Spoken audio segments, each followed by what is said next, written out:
So নমস্কার বন্ধুরা, এসে পড়েছি আজকে আমরা একটা নতুন ফাংশনে, যেটি হচ্ছে আমাদের মির্দার।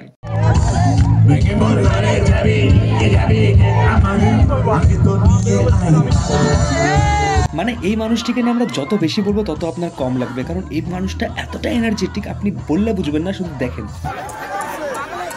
বাড়িতে যাচ্ছেন? সত্যি? একটা জয়ের গিফট ব্যাগ। উনি আমাকে বাড়িতে ডেকেছেন। আপনার স্বামী আছে, সন্তান আছে, কেন সুখের সংসারে আগুন লাগাতে চাইছেন? এটা নিয়ে যান, আপনাকে না ওনাকে দিচ্ছি। যেহেতু উনি আমাকে বাড়িতে ডেকেছেন খাবার জন্য।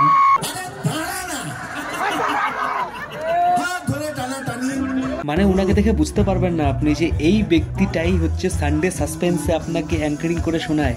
ইয়েস, এই ব্যক্তি আপনাকে সানডে সাসপেন্সে এতটা হরর অ্যান্ড থ্রিল ফিল করায়, যে ব্যক্তি এতটা হাসি ঠাট্টার মধ্যে থাকে সবসময় অ্যান্ড সবাইকে আশেপাশের মধ্যেও হাসি ঠাট্টার মধ্যে রাখে। আমরা কখনো আগে মির্দাকে এত সামনে থেকে দেখি নাই, তাই এত ভিড়ের মাঝেও আমরা যে কীভাবে জায়গাটা বানালাম সেটা আমরাই শুধু জানি।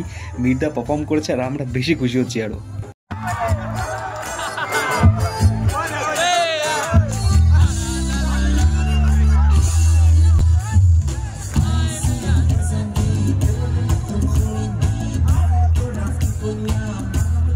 দেখো, আমি জানি না এই 50 বছর বয়সে এটা কে এরকম করতে পারবে, বাট আমি এটুকু জানি যে আমাদের মিরাক্কেলের যে হিরো ছিল সে মির্দাই এরকম করতে পারবে। এই 50 বছর এজে এসেও এতটা এনার্জেটিক পারফরমেন্স সেই দিতে পারবে। অসংখ্য ধন্যবাদ। আর অভিজিৎ, থ্যাংক ইউ। মাতৃ রেডিও আর অভিজিৎ, ওদের জন্য একটু জোরে হাততালি হয়ে যাক সবাই মিলে। এখানে অভিজিৎ দা বলতে পিছনে যে ক্যামেরাম্যান ছিলেন তার কথা বলা হচ্ছিল, তাকে ট্রিবিউট দিচ্ছিলেন সাইড থেকে। তো এটাই একটা মেন লক্ষ্য যে উনি কতটা লক্ষ্য করেন সবাইকে, যে কে কে আছেন ওনার টিমে। Thank you, good night.